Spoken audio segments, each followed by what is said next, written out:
사랑하는 성도 여러분, 여러분은 최근에 어떤 선택 앞에 서 계셨습니까? 여러분들의 선택이 아주 사소한 선택이었을 수도 있습니다. 이른 아침에 눈을 뜨고 또 침대에서 일어날지 말지, 5분만 더 잘지 말지, 그런 고민하는 아주 작은 선택, 오늘 무엇을 먹을지 선택하는 아주 작은 선택, 혹은 오늘 우리가 누구를 만나 무슨 말을 할지, 아니면 어떻게 답장해야 될지, 이런 사소한 선택들을 우리는 오늘 하면서 살았을 것입니다. 그러나 여러분, 어떤 선택은 우리의 인생의 방향을 바꾸기도 합니다. 진로의 문제, 결혼의 문제, 관계의 문제, 용서의 문제, 우리의 인생의 방향을 바꾸는 아주 큰 문제들, 아주 큰 선택들도 너무나 많이 있다라는 것입니다. 그런데 크건 작건 분명한 것은 우리는 매일 어떠한 선택을 하면서 살아간다라는 것입니다. 그런데 문제는 우리가 삶을 살다 보면은 정답이 없다라는 것이죠. 십계명처럼 분명한 명령 혹은 법으로 정해진 문제들은 답이 정해져 있어서 너무나 쉽습니다. 도둑질하지 말라, 간음하지 말라, 살인하지 말라, 이것처럼 분명히 하면 안 된다라고 정답이 정해져 있는 문제라면 우리는 그 정답을 지키며 살아가면 되겠죠. 그런데 우리가 삶을 살아가다 보면은 십계명처럼 또는 우리가 지키는 법처럼 우리가 살아가는데 딱 정답이 정해져 있는 문제들, 그런 문제가 아닌 경우가 굉장히 많이 있습니다. 그런 선택 앞에서 우리는 더 많은 고민을 하고 살아가게 된다라는 것입니다. 우리가 이 직장을 계속 다녀야 할까 말아야 할까, 이 관계를 붙들어야 할까 말아야 할까, 지금 이 말을 해야 할까 참아야 할까, 이런 수많은 고민을 하는 것처럼 우리는 수많은 선택과 고민을 하며 살아가게 된다라는 것입니다. 여러분, 이런 고민과 선택 앞에서 우리는 무엇이 필요할까요? 더 많은 정보가 우리에게 필요한 것일까요? 아니면은 더 많은 경험을 해서 경험치를 쌓는 것이 필요할까요? 아니면 누군가의 조언을 듣고 그 조언을 따르는 것이 필요할까요? 성경은 오늘 말합니다. 우리에게 필요한 것은 지혜다라고 말입니다. 그런데 오늘 본문은 이 지혜에 대해서 우리에게 이렇게 말을 하고 있습니다.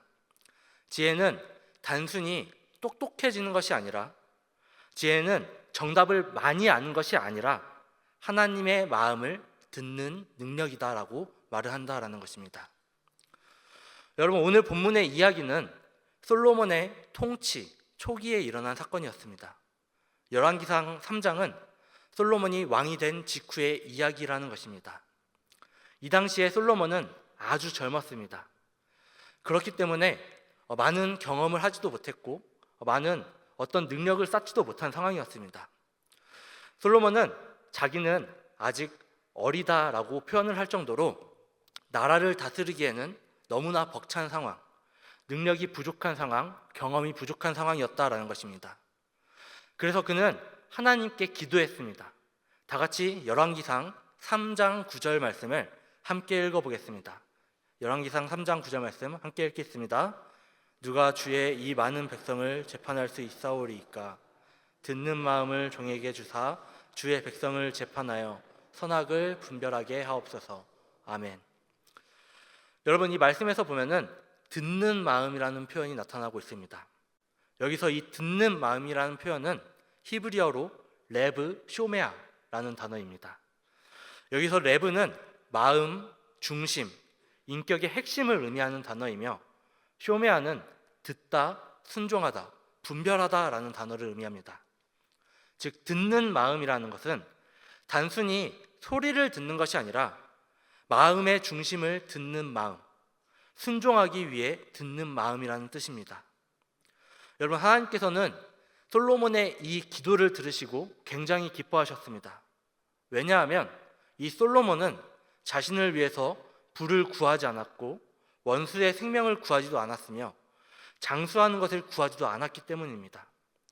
이 솔로몬은 자신을 위해 구하는 것이 아니라 오직 듣는 마음, 이 듣는 마음만을 구했다라는 것입니다. 그리고 오늘 본문은 이 기도의 응답이 실제 그의 삶에서 어떻게 나타났는지를 보여주는 본문입니다. 다 같이 본문 3장 16절 말씀을 함께 읽어보겠습니다. 그때 창기 두 여자가 왕에게 와서 그 앞에 서며. 아멘. 여러분, 솔로몬이 듣는 마음을 구하고 난 후 그 이후에 왕의 첫 공식 재판이 일어나게 됩니다. 이 솔로몬 왕이 첫 공식 재판을 하게 되었다라는 것이죠. 그런데 이 공식 재판에 처음으로 등장하는 사람들은 귀족도 아니었고 제사장도 아니었고 장로도 아니었습니다. 창기 2명이었습니다. 여러분, 지금도 이 창기라는 단어를 들으면 굉장히 불쾌하고 좋지 않은 그런 마음이 들죠. 고대 이스라엘 사회에서도 이 창기라는 단어는 굉장히 좋지 않은 단어였습니다. 사회의 최하급 계급을 중에 하나가 바로 이 창기였기 때문입니다. 그렇기 때문에 이들의 증언의 신뢰도도 낮았고 또 보호받지도 못하는 존재들이 바로 이 창기라는 존재들이었습니다. 그런데 하나님께서는 왕의 지혜를 드러내는 첫 무대를 가장 낮은 자리, 천대받는 이 창기들로 시작하고 있습니다. 도대체 왜 하나님께서는 이 솔로몬 왕의 첫 공식 재판을 이들로 시작하게 된 것일까요? 왜 하나님께서는 재판장도 아니고 또 사회에 권위 있는 사람도 아니고 능력 있는 사람이 아니라 사회에서 가장 낮은 자리에 이 창기들을 통해서 이 솔로몬 왕의 이야기를 시작한 것인지 우리는 의문이 듭니다. 이 의문은 하나님의 통치가 어떻게 일어나는지 우리가 알게 되면 풀리게 됩니다. 하나님의 통치는 인간의 능력이나 신분 위에 서 있지 않기 때문입니다. 여러분, 이스라엘 왕권의 정당성은 힘을 행사하는 능력으로 증명되지가 않습니다. 하나님의 통치는 약자를 어떻게 대하는가를 통해서 검증된다라는 것입니다. 시편 72편 4절은 왕의 역할을 이렇게 말합니다. 그가 가난한 백성의 억울함을 풀어주며 궁핍한 자의 자손을 구원하며 압박한 자를 꺾으리로다. 아멘. 여러분, 72편 4절에 나오는 것처럼 하나님의 통치는 권력을 과시하는 데 있지 않다라는 것입니다. 하나님의 통치는 약한 자의 눈물을 닦아주는 데 있다라는 것입니다. 그래서 하나님은 오늘 왕의 지혜를 가장 약한 자리에서 드러내고 계시는 것입니다. 그렇다면 여러분, 하나님의 통치가 이 두 여인의 사건에서 어떻게 드러났을까? 말씀을 이어서 보도록 하겠습니다. 말씀을 이어서 보면은 두 여인은 같은 집에서 살고 있었습니다. 그리고 이 두 여인 모두 각자 아이를 낳았다라고 성경은 기록하고 있습니다. 그런데 어느 날 밤 비극이 일어나게 됩니다. 한 아이가 죽게 되고 만 것입니다. 다 같이 19절부터 21절까지의 말씀을 함께 읽어보도록 하겠습니다. 다 같이 읽겠습니다.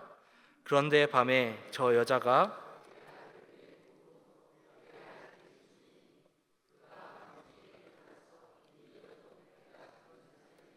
내 아이를 내 곁에서 가져다가 자기의 품에 누이고 자기의 죽은 아들을 내 품에 뉘었나이다. 아침에 내가 내 아들을 전 먹이려고 일어나 본즉 죽었기로 내가 아침에 자세히 보니 내가 낳은 아들이 아니더이다 하매. 아멘. 여러분, 19절 이하를 보면은 한 여인이 이렇게 주장을 하고 있습니다. 이 여인의 아들이 밤에 죽었는데 그가 밤중에 일어나서 내 아들을 가져가고 자기의 죽은 아들을 내 품에 두었다라고 말입니다. 그러자 다른 여인이 즉시 이것에 대해서 반박합니다. 아니다. 산 것은 내 아들이지 너의 아들이 아니다. 죽은 것은 내 아들이다라고 반박했다라는 것입니다. 여러분, 성경은 이 밤의 상황을 전지적인 시점으로 말하고 있지 않습니다. 우리는 그 밤에 무슨 일이 일어났는지 실제로 이 말씀을 통해서는 알 수가 없다라는 것입니다. 목격자도 없었고 증거도 없었습니다. 그렇다고 이 시대에 CCTV나 DNA 검사 같은 것도 없었겠죠. 이들은 오직 주장만을 말하고 있다라는 것입니다.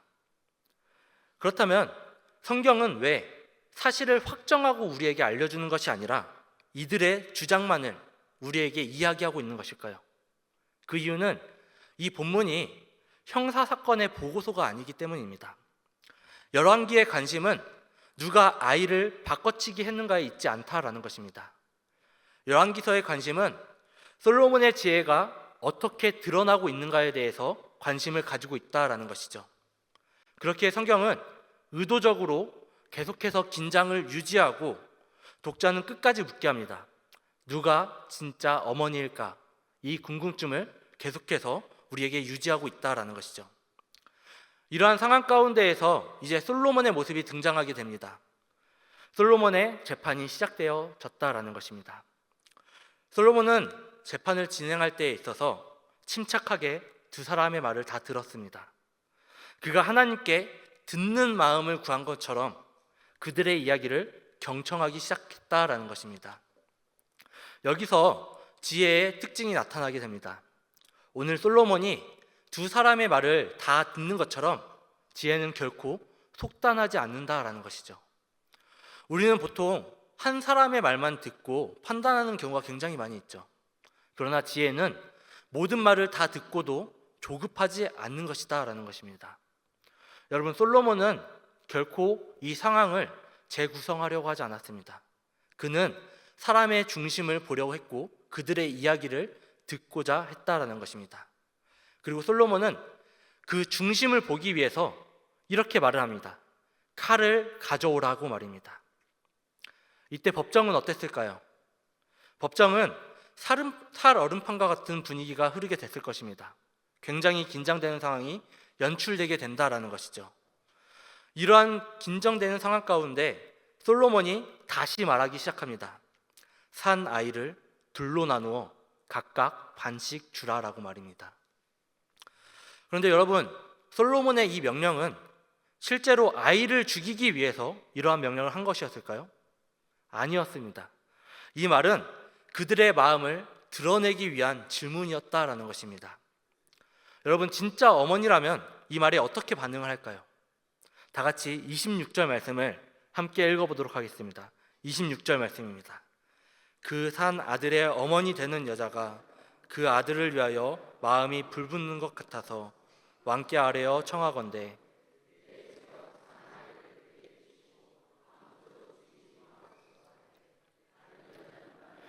내 것도 되게 말고 내 것도 되게 말고 나누게 하라 하는지라. 아멘.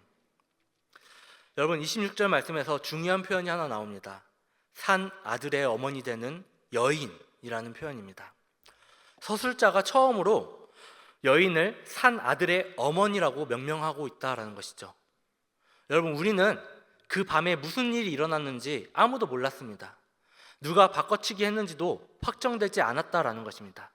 그런데 여기서 진실이 드러나기 시작합니다. 여기서 드러나는 진실은 논리로 드러난 진실이 아니었습니다. 여기서 드러나는 진실은 사랑으로 드러나는 진실이었다라는 것입니다. 특별히 이 상황을 마주하게 된 산 아이의 어머니의 심정이 본문에서는 마음이 불 붙는 것 같아서라고 표현되어져 있습니다. 여기서 마음이 불 붙는 것 같다라는 표현은 히브리어로 카마르라고 합니다. 이 단어는 창자가 끓는다, 깊은 동정심이 치밀어 오른다라는 뜻입니다. 이것은 단순히 감정을 말을 하는 것이 아니라 본능적인 사랑, 자기 생명보다도 자식을 먼저 생각하는 사랑을 표현하는 말이었습니다. 이 불같은 마음, 아이가 죽을지도 모른다라는 이 불같은 마음 가운데 결국 어머니는 아이를 살리기 위해서 포기를 선택하게 됩니다.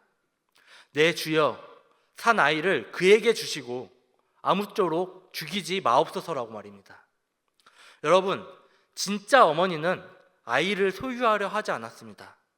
그녀는 아이를 살리려 했다라는 것입니다. 그녀는 말합니다. 저 여자에게 주십시오. 아이를 죽이지 마십시오라고 간절하게 말한다라는 것입니다.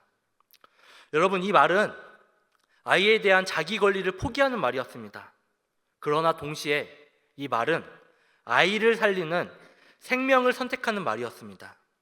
진짜 어머니는 자신의 사랑하는 아이를 위해, 그 아이를 살리기 위해 포기를 그리고 희생을 선택했다라는 것입니다. 하지만 다른 여인은 어떠했습니까? 다른 여인은 이렇게 말을 합니다. 내 것도 되게 말고 저 사람의 것도 되게 하지 말고 나누게 해라. 칼로 나누라라고 말을 한다라는 것이죠. 다른 여인의 선택은 생명이 아니라 파괴였다라는 것입니다. 여기서 본문은 선명하게 대비되고 있습니다. 한 여인은 생명을 선택했고 다른 여인은 소유를 포기하지 못하고 계속해서 나누라라고 이야기했다라는 것입니다. 여러분, 이 두 여인의 상반된 반응, 내 주여 아이를 죽이지 마십시오, 저 여자에게 주십시오라고 하는 말과 내 것도 되게 하지 말라는 말, 이 외침 속에서 무엇이 드러나고 있습니까? 진짜 아이를 사랑하는가에 대한 이 사랑의 마음이 드러나고 있습니다.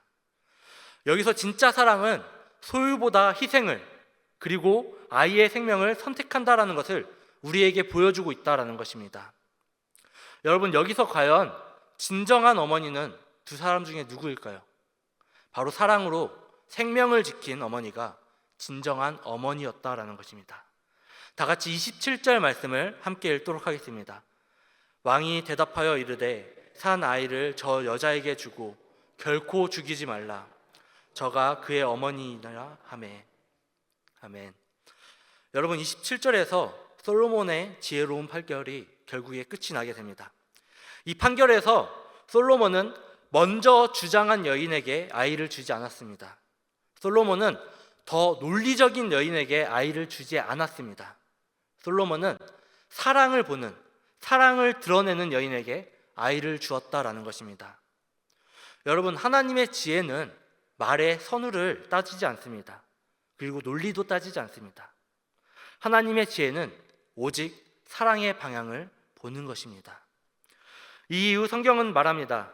온 이스라엘이 왕이 심리하여 판결함을 듣고 왕을 두려워하였으니 이는 하나님의 지혜가 그의 속에 있어 판결함을 봄이더라. 아멘. 여러분, 여기서 중요한 것은 백성들이 단지 솔로몬을 두려워한 것이 아니었다라는 것입니다. 백성들은 솔로몬을 두려워한 것이 아니라 그 안에 역사하시는 하나님의 지혜를 두려워하게 되었다라는 것이죠. 여러분, 이날 이 법정에서 드러난 것은 한 왕의 재치가 아니라 하나님의 통치였다라는 것입니다. 여러분, 법정에서 칼이 등장했지만 피는 흐르지 않았습니다. 위협이 있었지만 생명은 보존되었다라는 것입니다.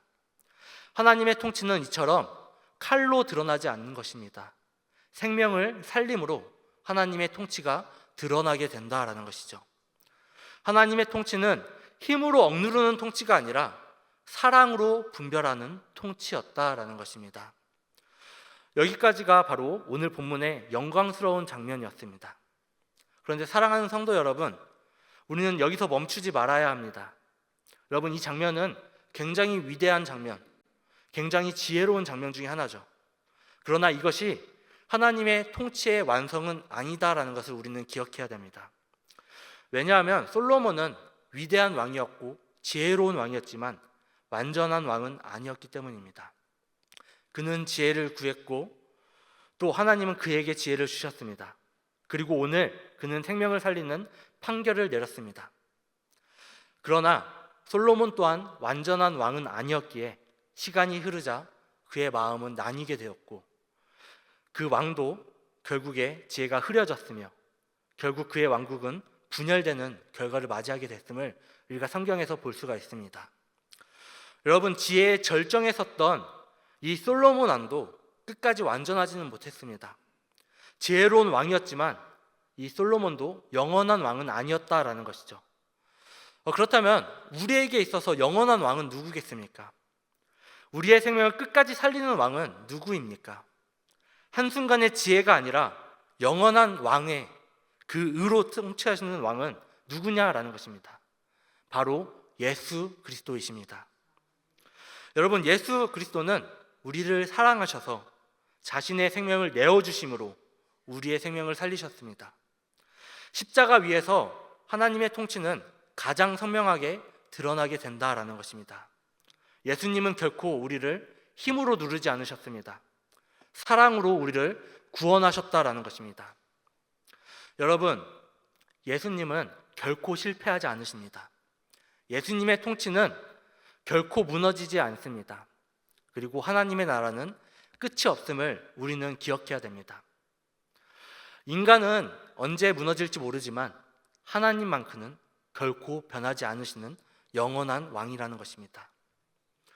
여러분, 오늘 본문은 단지 솔로몬의 지혜에 대해서 감탄하라고 우리에게 지어진 말씀이 아닙니다. 이 말씀은 우리로 하여금 더 크신 왕을 바라보게 한다라는 것입니다. 완전한 왕, 생명을 끝까지 살리시는 왕, 예수 그리스도를 우리가 바라보게 한다라는 것입니다. 오늘 이 말씀은 우리에게 묻습니다. 너는 어떤 통치를 선택하겠느냐?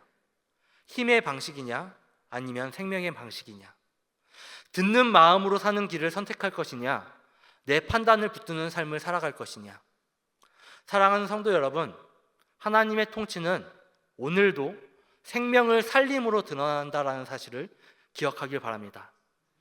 그리고 그 통치 아래 서는 자는 참된 지혜를 가지게 된다라는 사실을 기억하길 바랍니다. 여러분, 오늘 우리의 갈등 속에서 우리는 무엇을 묻고 있습니까? 내가 옳은 것인가? 내가 손해보지는 않는가? 내 체면은 지켜지고 있는가? 이런 것을 묻고 있지는 않습니까?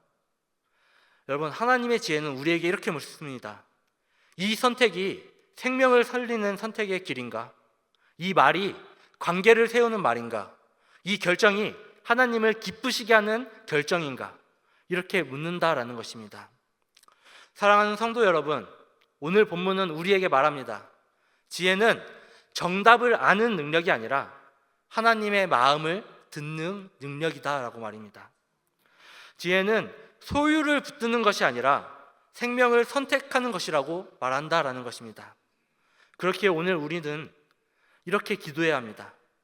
솔로몬처럼 주님, 듣는 마음을 주옵소서, 주님의 음성을 듣는 마음을 우리에게 허락하여 주옵소서라고 기도해야 된다라는 것입니다.